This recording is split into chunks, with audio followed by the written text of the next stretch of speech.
Thank you, Mr. Speaker. We're all very proud to be here.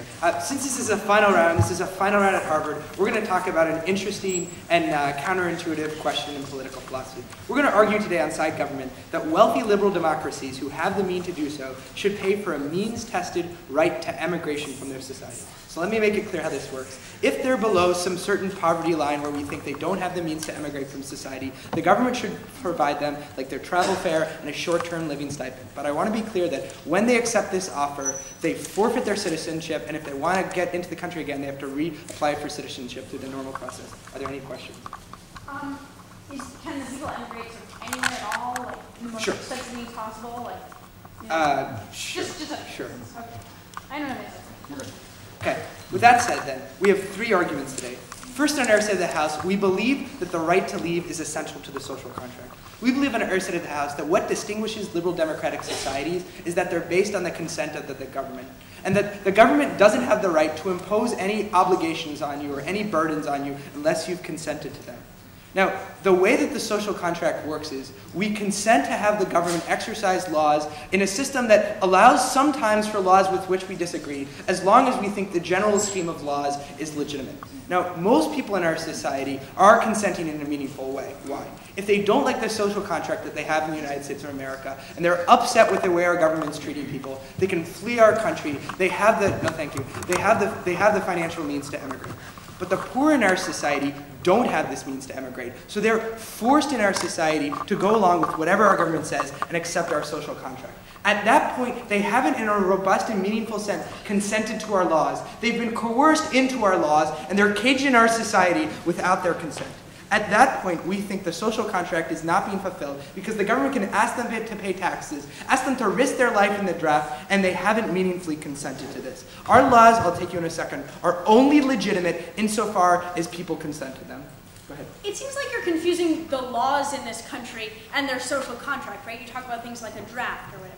Realize that because it's a democracy, everyone in the country gets a say in what those laws are, and that's where we derive the justice through which they can actually enforce those laws on the people. Right. So for most laws with which you disagree, the political channels are the right answer. But at some point, there are some groups in society, because they don't constitute a majority, that never have political efficacy. What are these groups likely to be? Underrepresented minorities or the poor. This is particularly bad because it's the indigent who don't have the means to escape society who are most likely to be coerced by the society and most likely to not receive responsive government. So I think we've proven so far that there is a right to exit. The only question then is it a facilitative right or a permissive right? By this distinction we mean, should the government be required to do something affirmatively to make sure that you can actually fulfill this right? And so here's the difference. The right to free speech is a permissive right. The government's not required to give you printer paper to print out your leaflets. But a facilitative right is like education. The government can't just say, go off, get your own education, that's fine. The government actually has to provide an education for you. So we've got a three-pronged standard for why we think that this should be a facilitative and not a permissive right. First, there's a high access bar. So in most liberal democracies, ones I would like to live in, healthcare is guaranteed as a right. The reason it's guaranteed as a right, it's a facilitative right, is because poor can't access their right to healthcare unless the government provides them insurance. Secondly, partial fulfillment is insufficient. Now, I'd return to the example of the right to education. The government can't just provide a tutoring class for you. They actually have to go through the full process of educating you all the way. So partial fulfillment won't work. We think it's the same thing here. And finally, we believe it's facilitative of other rights. In this country, the Constitution, the way the Supreme Court has interpreted, demands that the US government provide to you counsel if you can't afford it on your own. Why? Because there are lots of rights in our Constitution, like the right to due process, the right not to self-incriminate, and other rights that go on within trial that you can only meaningfully access and have fulfilled if you have a lawyer to represent you. Similarly, we believe that this right, the right to exit, is facilitative of other rights. Why? Because it fulfills the most important and fundamental right, which is the right to live your life as you see fit, to express your autonomy and not to be coerced by the state. There is no way to fulfill this right without this right being facilitative rather than permissive. Our final argument is that there are social benefits to our policy. We believe on our side of the House because governments will be more responsive to the poor and will have better social policy. Why is this? Well, right now in our society, the poor is severely disadvantaged in the process. They don't have the money to contribute to candidates and influence them. They don't necessarily have the high positions in society where they're likely to get a lot of weight in discourse, and they're not likely to be, no thank you, connected to people in the legislature. The consequence of this is, right now, there's very little political efficacy for the poor. But we essentially give the poor a mechanism of checking against the state. Because if they disagree with the government, and they don't want to live under the government system, if the government's not being responsive to them, the poor can emigrate away from the country, no thank you, and the state loses valuable contributors to society. This is particularly important for the type of minority groups that often get trampled upon in liberal democracies, but particularly for the poor. Now, you might think, well, the government will be fine with that. But we recognize that every liberal democracy, even the most advanced, need people to fill low-level, low-income jobs. If they get rid of everyone in their society who's capable of filling these jobs, this is going to be a huge strain on the economy, and they're going to have massive ways of immigration to make up for it. So we think this is a good measure of political leverage for the poor. Finally, if the government is so heinous that they would prefer to pay for their poor citizens to leave the country rather than just spend that money on providing social service for them, that's exactly the type of government that poor people should want to leave, because it's a government that isn't being responsive to them and isn't standing up for their rights. For these reasons, it's with pride that we propose.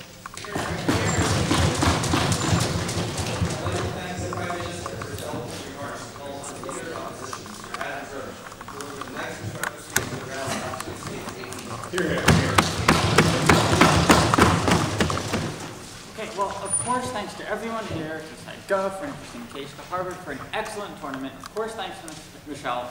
Excellent speech to come. Thanks for the couple MIT people who are still here. You guys are awesome. Now, the first thing I want to talk about is the idea of where people would be going to, right? Because I guess the best kind of government we could hope for is a wealthy liberal democracy, right? Like, they couldn't really be going anywhere where their rights are better treated than that. So what happens? They think that the way the social contract works is that if you don't like these laws, right, you should have to consent. So let's say you don't like laws here. If the social contract says you have to consent and therefore you have this right to leave, let's say these laws happen to exist in other countries too, right? Or in those countries there's some other law you disagree with, right? The real point of this is that you're not actually getting what they claim that you're getting, right? You're not getting this ability to only live in places where you consent to the laws that are actually passed, because it's very unlikely that any such place exists. What actually exists is a system where you live within a country and you get a say about it. Which brings me to my second point. What the social contract actually could mean, right? Some sort of actual analysis about this, because I think they just kind of assert that it requires complete consent, right? This is what's in the social contract, apparently, if they've read it or something, right?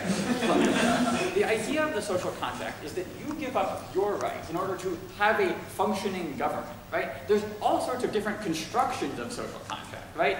You could make them about absolute monarchies, liberal democracies, anything you want. But I think what's really fundamental to the idea of a social contract is this idea of the process, right? That you, as a person living within this democracy, get a say in what happens, right?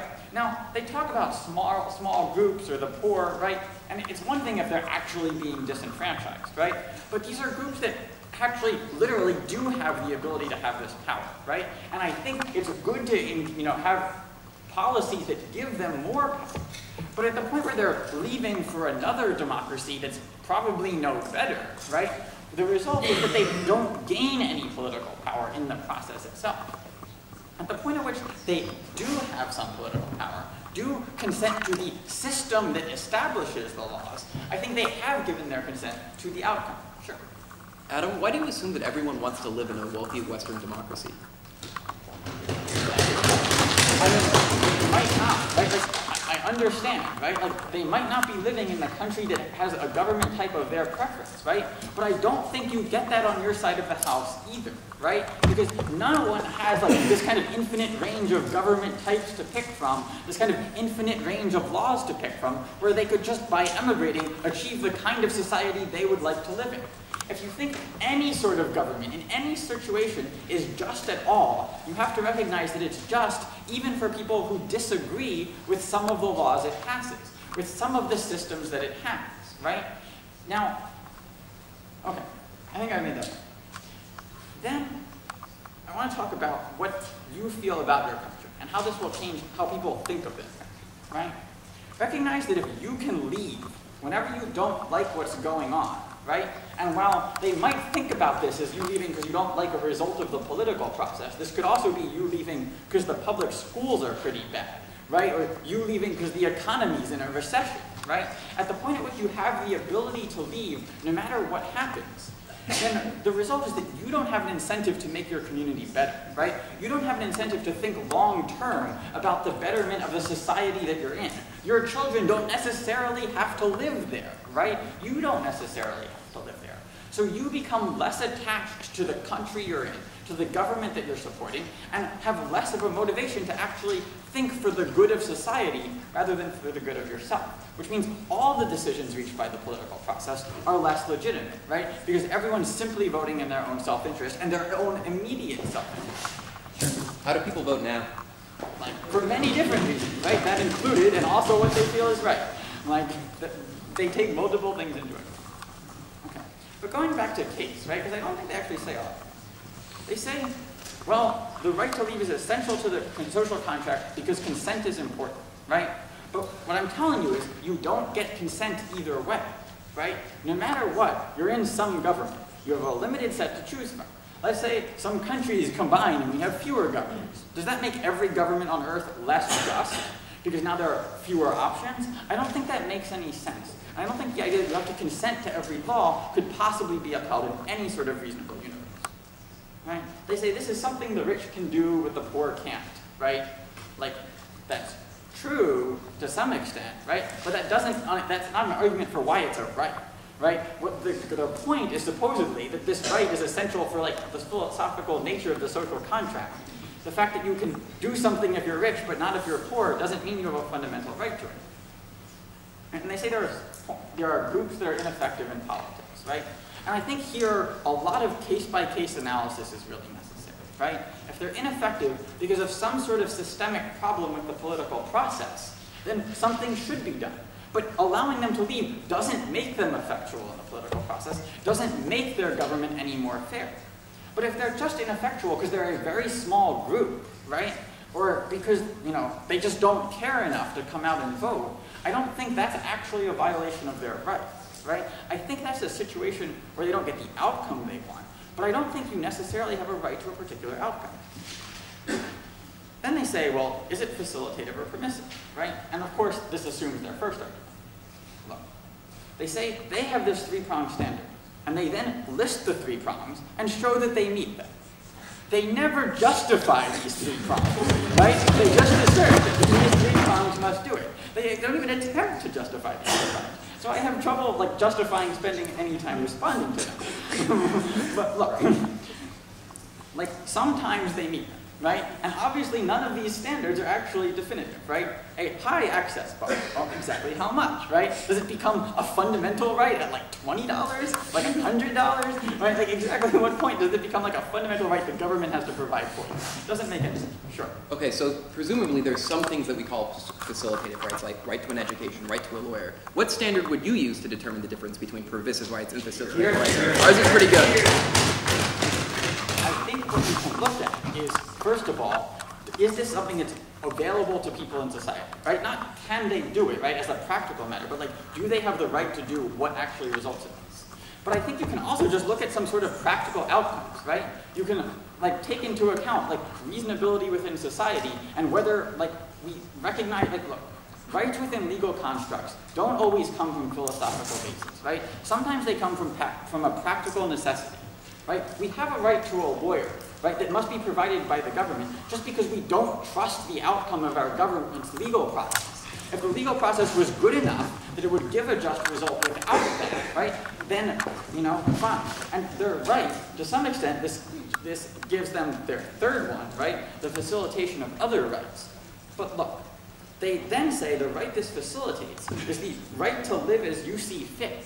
Right? Which basically means the right to make up your own society and your own laws and live in it, right? That's what they actually want.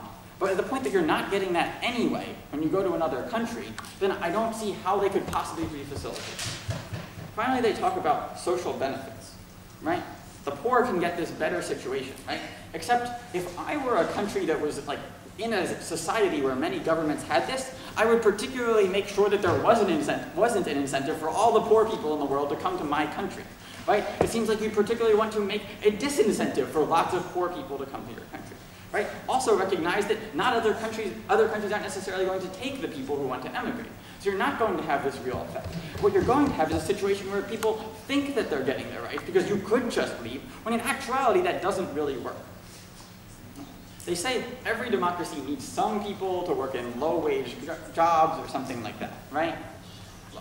This doesn't make a whole lot of economic sense, right? There's no reason that the people working those jobs need to be low-wage, right? We need some people to work those jobs. We don't want to pay them more, but there's no reason it's unfair for us to have to pay them more if there really is a shortage of people to work those jobs. Remember, too, about the incentives to protect society. I think these outweigh whatever social, practical effects they want to have for projects. Thanks to the opposition for their eloquent remarks. On the member of government, Mr. Adam Chilton, who will be next to start the stage of the round, not to receive a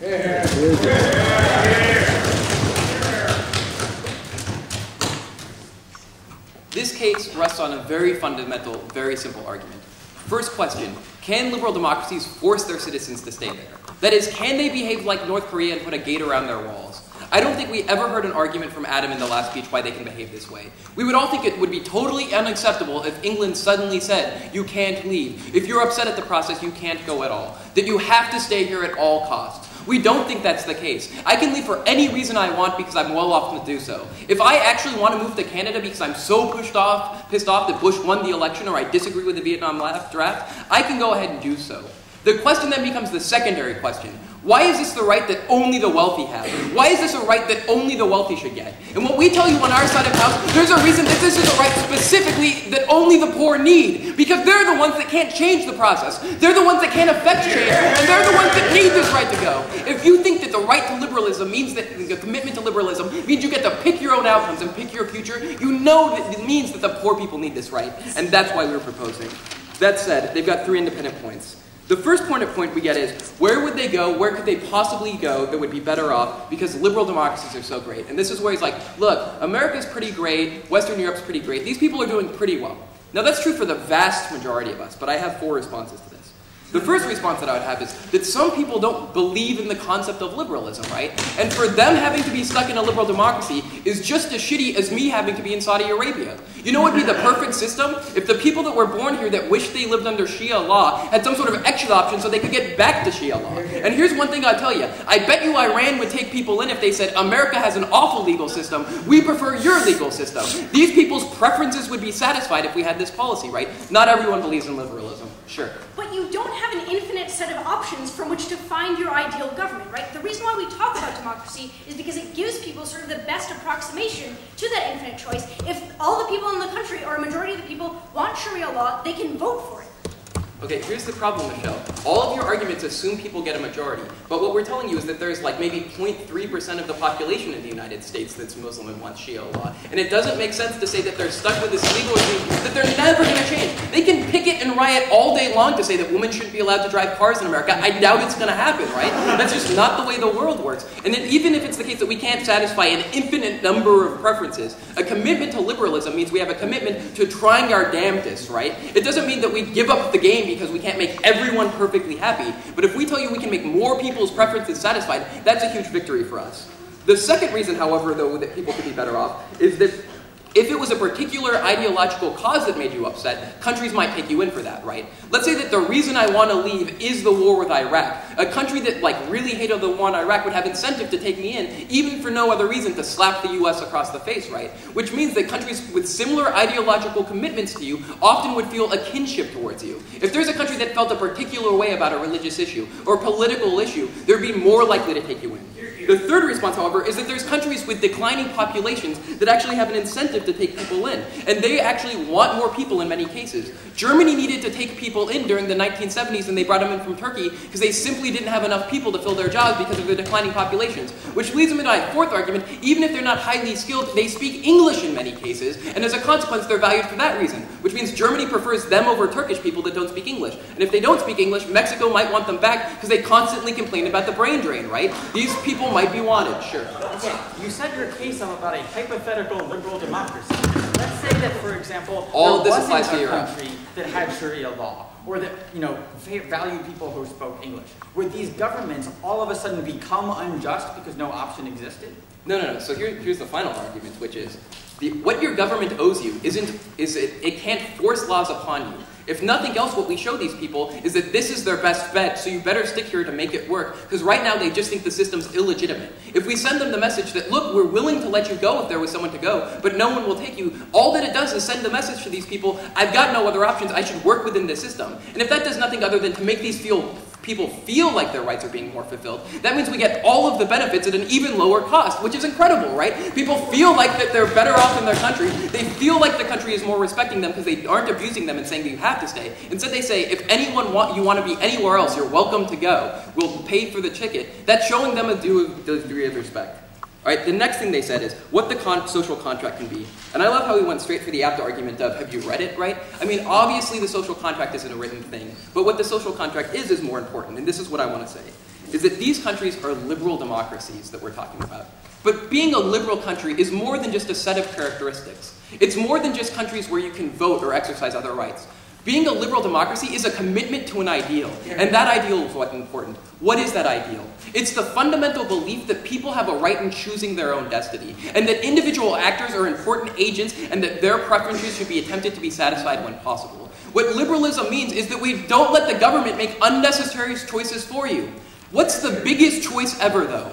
What political system you actually are part of. And this isn't one that your country shouldn't get to make by default, or by some random roll of the dice that you happen to be born in America, right? If we're truly committed to the liberal idea, if that means anything to you that these are liberal democracies, their social web, call it the social contract, should be a commitment to the idea that their preferences should be satisfied if we can.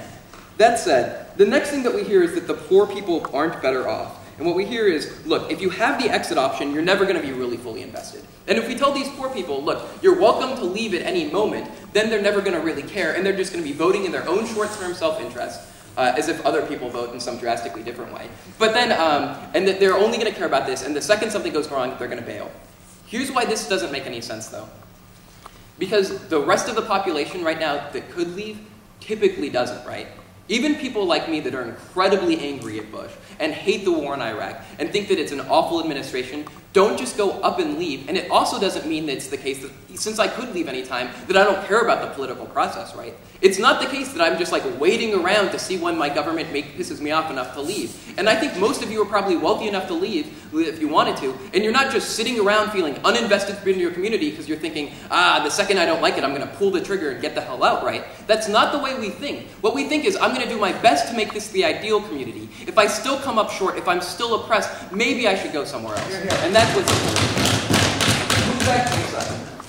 So the first argument that we get is that the right to leave is essential, right? You have the right to leave in a liberal democracy.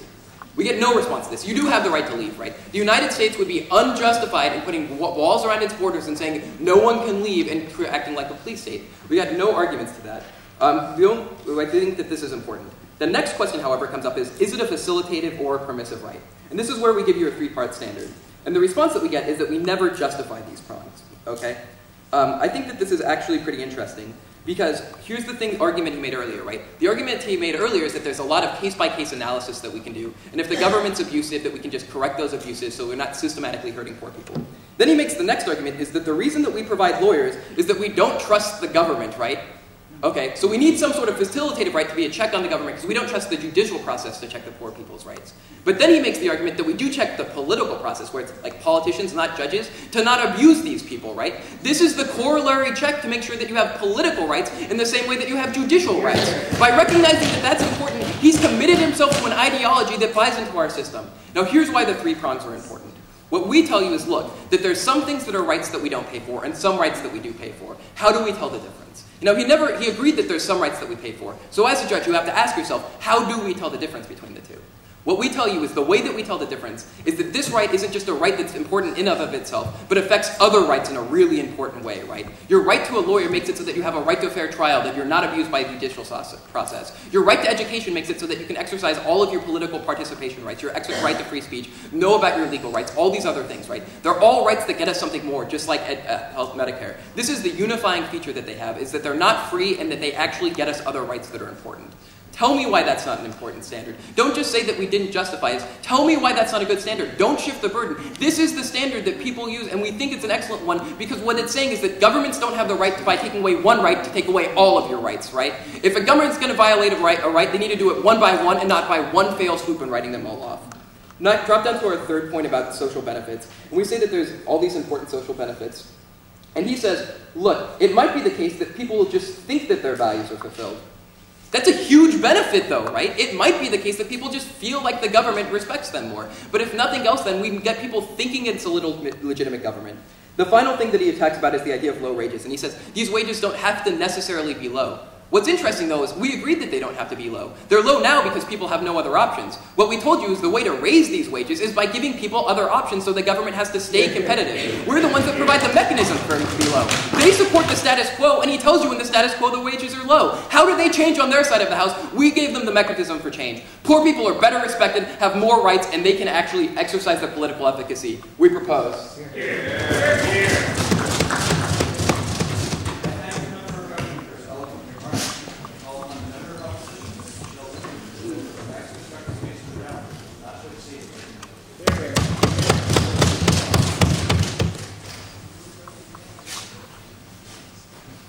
Thank you very much, everyone. I'm thrilled to be here. Of course, thanks to SideGov for a really interesting case. Adam for another great speech still to come. All of you all for being here.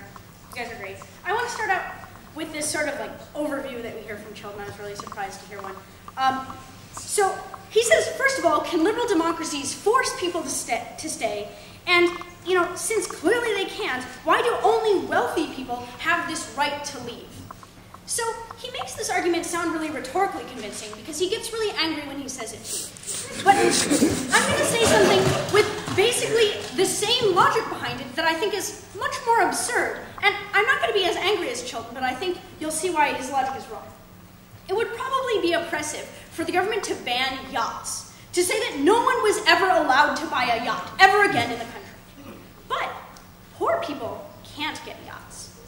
So, should the government buy everyone a yacht because, you know, it would be so oppressive to not let these people have yachts, and everyone should be able to get a yacht if they want it, not at this time. Please. No. More people don't need. No, don't just shout it out. That's absurd. Okay, they should lose for that. I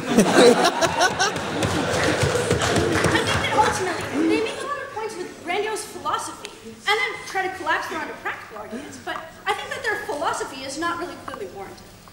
So, let's go back to what Adam does. He says, look, where will people actually go to?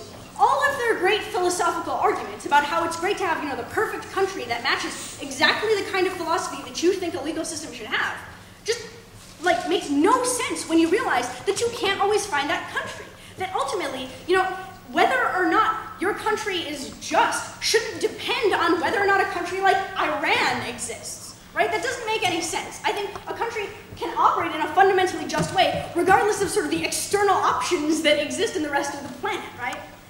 Now, what I think is really important to remember is that the reason why we value something like democracy, the reason why we sort of talk about, you know, a liberal democracy as the ideal form of government, the reason why a lot of the people in, I imagine, this lecture hall think that that a liberal democracy is the best kind of government, is because it allows that kind of choice to the people. We don't realistically think that, you know, people get this sort of infinite set of choices, right? And that's a construct that we use when we're talking about political philosophy, because we deal in hypotheticals there. But when we're talking about actual governments, we just sort of do our best to get close to that ideal. And the way that we get closest to that ideal is to have democracy, right? That's the thing that gets you closest to that infinite amount of choice.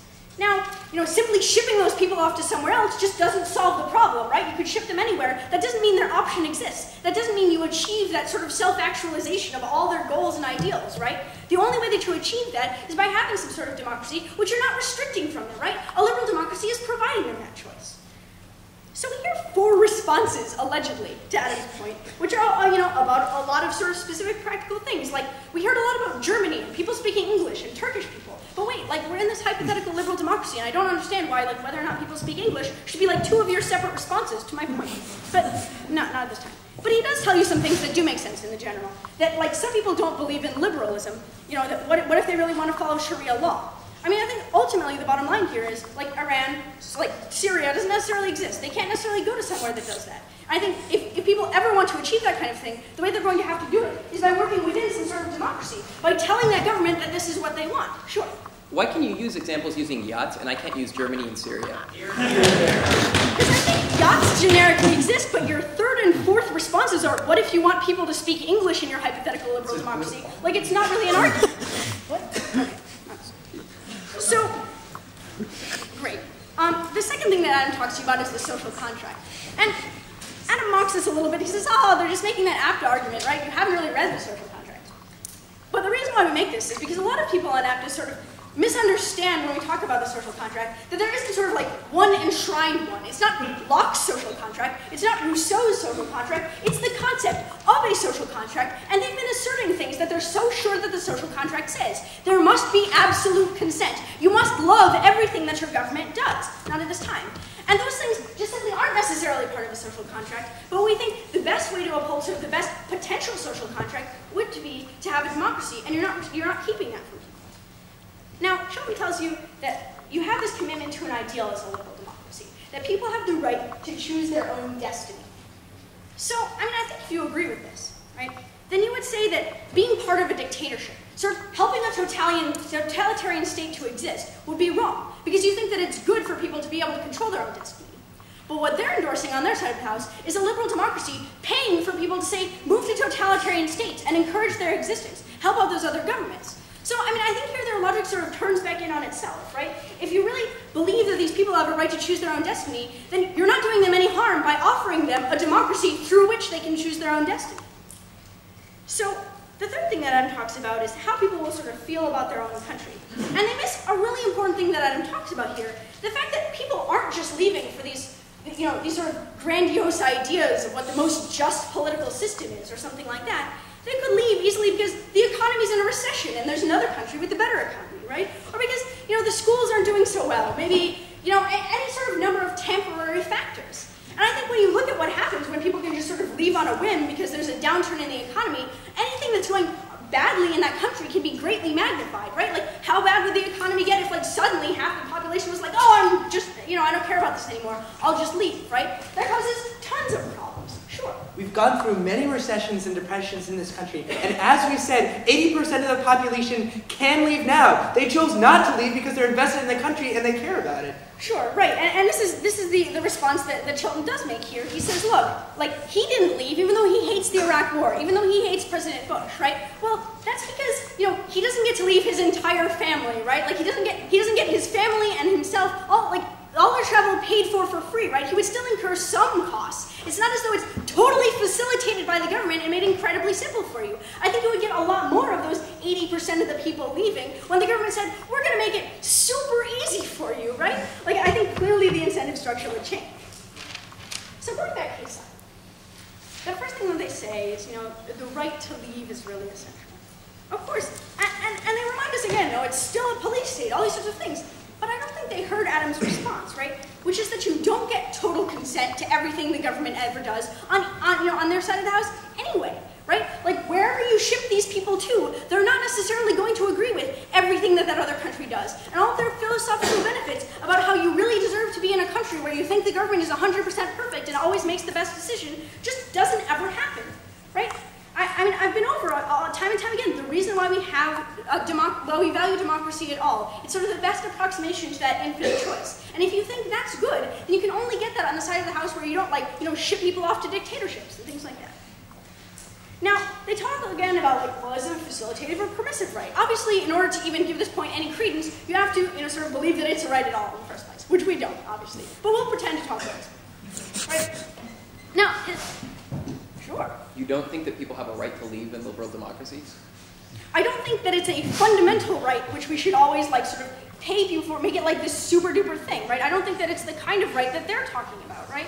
I think that I have a right to free speech, but I don't think that the government ought to buy me a microphone, buy me a megaphone, pay for my printer ink, pay me for all those things. I think if I want to take the initiative to do that, then I could do that. But, okay, that aside. So, what we hear is we say, don't trust the outcome of the judicial system. That's why you provide a lawyer. They say, well, look, if you don't trust the political system, there should be a right to leave. I think ultimately this just collapses to all the practicality arguments. I think what we hear about is people leaving on whims, right? You have people just sort of going anytime they want to, and ultimately making the government, making the entire country of this wealthy liberal democracy just sort of collapse whenever something goes mildly wrong. Ultimately, I just don't think this is going to help you at all. The final thing they talk about is that social benefits exist, right? That it's really great to have all these poor people, and suddenly, because the government is offering all the poor people this option to leave, that they're going to make everything really great for the poor people. I think the clear incentive for the government here is to, not care about the poor people at all, because, make it so that they want to leave, so they don't ever have to worry about them in the future, right? You don't actually get any of these philosophical benefits that they talk about, because you're going to just everyone's not going to want all the poor people to come to them in floods, right? Everyone's going to make their country not that great for poor people to live in, and ultimately these people aren't going to find any good place anywhere on earth. I just don't think that their case achieves any of the sort of philosophical goals that they set out to do, and has tons of practical harms. We're very proud to oppose it.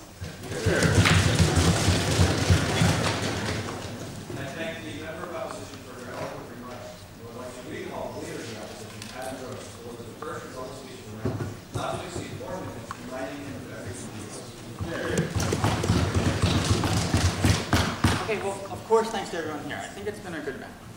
I really think there's just kind of two things this round has come down to. There's kind of two strains of analysis going on in parallel, right? One is this philosophical argument.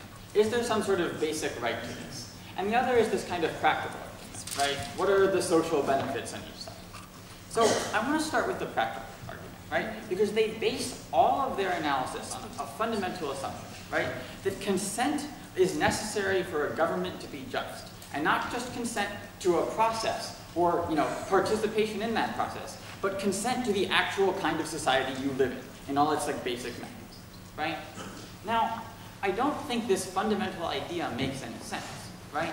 We say, first of all, that there often aren't going to be any other options, right? Does that make your government unjust? It seems crazy that how just your government is depends on whether a country happens to exist that practices, extreme religious law, right? This doesn't seem like it should have an impact on your country. If your country is acting in as just a way as is possible for it to act, it seems like we should consider it a just government. But if you need an option to make it just, right, as they claim, then it's impossible for any sort of government to be fundamentally just. It's impossible for a government existing in isolation, right, any world government, to ever be just, no matter what it did. I don't think that makes any sense, right? I think the justness of government should depend on that government itself. They say, right, they prove it's a right, apparently using this, and say, well, okay, is it facilitative or permissive? They give you these three standards. We say they never justify these standards. Chilton talks about it, but never actually justifies them, right? Still didn't come. Now, what he does say is that they exist as a check on an ineffective political system, right? That I made this in the MG. He's telling you he's responding to it from the MG. Wasn't in the MO. What? You expect me to say something new, so you're revising now?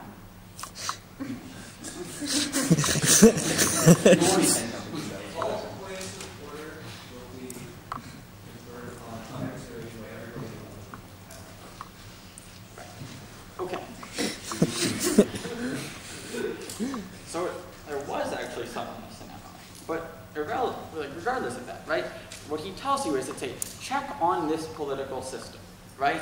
And the way he tells you it's a check on the political system is that people can leave.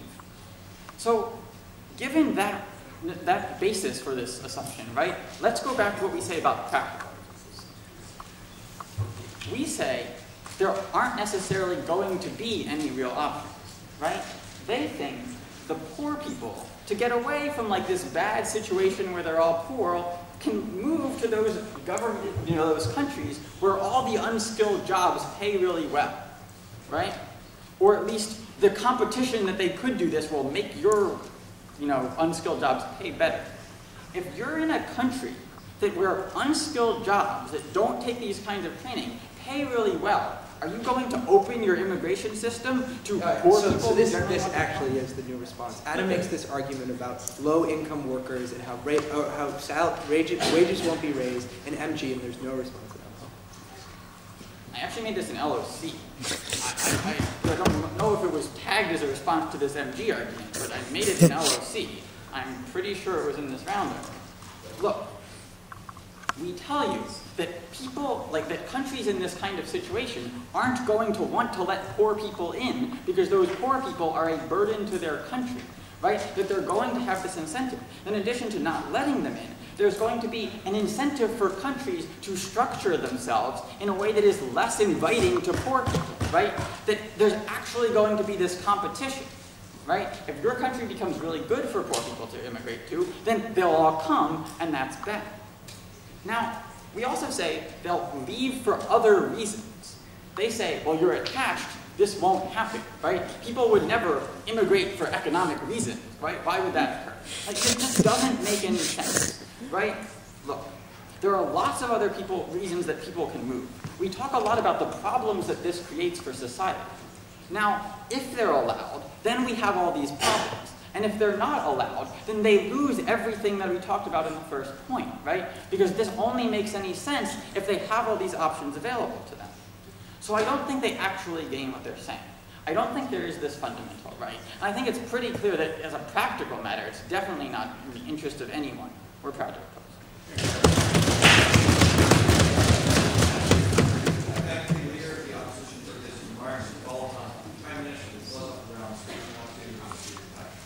We're here. Mr. Speaker, on our side of the House, we've claimed that means-tested emigration is something that wealthy liberal democracies owe their citizens as a matter of right. If we prove that government is obligated by this rights claim, we don't need to win anything else in this round, because government has an obligation that they just can't shirk. But before I get to the rights claims, I want to deal with the social benefit arguments that we've had in this round. Our primary claim is that governments will be more responsive to the poor if the poor have a means of political leverage over them. The means of political leverage that they have right now are only those that are limited to the democratic process. As Adam tells you, in a majoritarian system, if poor people can't gain the minority, and remember all the reasons where I've given you why they won't be able to influence the process, because they don't have the connections, because they don't have the money, and because they aren't well respected in society, they don't have political efficacy right now. We give them the leverage. Here's the leverage. If the government's not being responsive to their demands, people will emigrate out of this country, and it will cause a massive hurt to their economy. Then we make this argument that proves this is the case because every nation needs low-level, low-income workers. So they won't want their poor people to leave because, as Adam says, and there's no response, nations like Germany will have to import immigrants from other countries to make up for the low-income workers that have left. This creates a true incentive to keep your own citizens there because otherwise you're going to have to incur a cost to the state of getting these other people to immigrate to your country. Either way, though, Adam has another response, which is if poor people leave and these jobs are more scarce, this raises the wages of the poor, so it effectively accomplishes what we set out to accomplish in the beginning, which is ensuring that the poor are making in our economic system. All right, I want to spend the rest of this speech dealing with the rights claims. So we say that on our side of the House that there's a right not to be caged in your country and that everyone should have the right to leave if they want. So Michelle gets up here in the MO and gives us this analogy about yachts and saying, why don't people have a fundamental right to have a yacht? Well, here's the crucial distinction between yachts and a right to leave. Yachts aren't essential for living out an autonomous life and being protected from government coercion. That's our case. They haven't engaged that case. Now, in our side of the House, we said laws aren't legitimate unless you consent to them. This is our philosophical claim. Like, they say there are different social contracts. Here's our argument about the social contract. No social contract is legitimate if people aren't allowed to consent to the laws. Because if people are forced to die for their country in a war, pay their income and lose property rights and taxes, they need to be given an opportunity to opt out of that system and to not have these obligations. These government can't ask people to do these things unless they've given them the opportunity to walk away from them. Their only response to this argument is that, well, they don't have infinite options, right? Like, we can't ensure the poor that there's going to be a society that perfectly matches all of their preferences. But Adam responds to this in MG. He says, yes, it's true. As a matter of fact, we don't have infinite options. On our side of the House, we have comparatively more options. We're doing the best we possibly can to make sure that these people are consenting. There was no response to that in the MO speech. As a result of that, they've never given you a good argument to believe that we shouldn't care about consent. Then Michelle says something in MO that I think is completely deadly. Adam stands up and asks her on a POI, do you think there is a right to leave your country? And she goes, yeah, I think it's a right. I just don't think it's a right the government should pay for. What is she saying? I think it's a permissive and not a facilitative right. Unfortunately for them, we gave a standard for believing why it should be a facilitative and not a permissive right. Now, they said we didn't justify our standard. We said, as long as you concede that there are some things that are facilitative rights, they seem to on their side of the House with the right to counsel, they recognize that they must exist. We give you a good standard, and they haven't challenged our standard at all. Listen, Adam tells them in MG, I'll give you the MO to challenge our standard again. They still don't challenge our standard. They've never engaged with it. Remember the third prong of our standard, because that's what makes it decisive. We say this right is important because it's facilitative of other rights, and these are crucial rights. These are rights not to be coerced by the government. I think that's a good standard for a facilitative right, and they haven't given us a response to that. So I want to close with the last argument I gave in PMC, which is a complete drop on their side of the House, and I think is the clincher for us.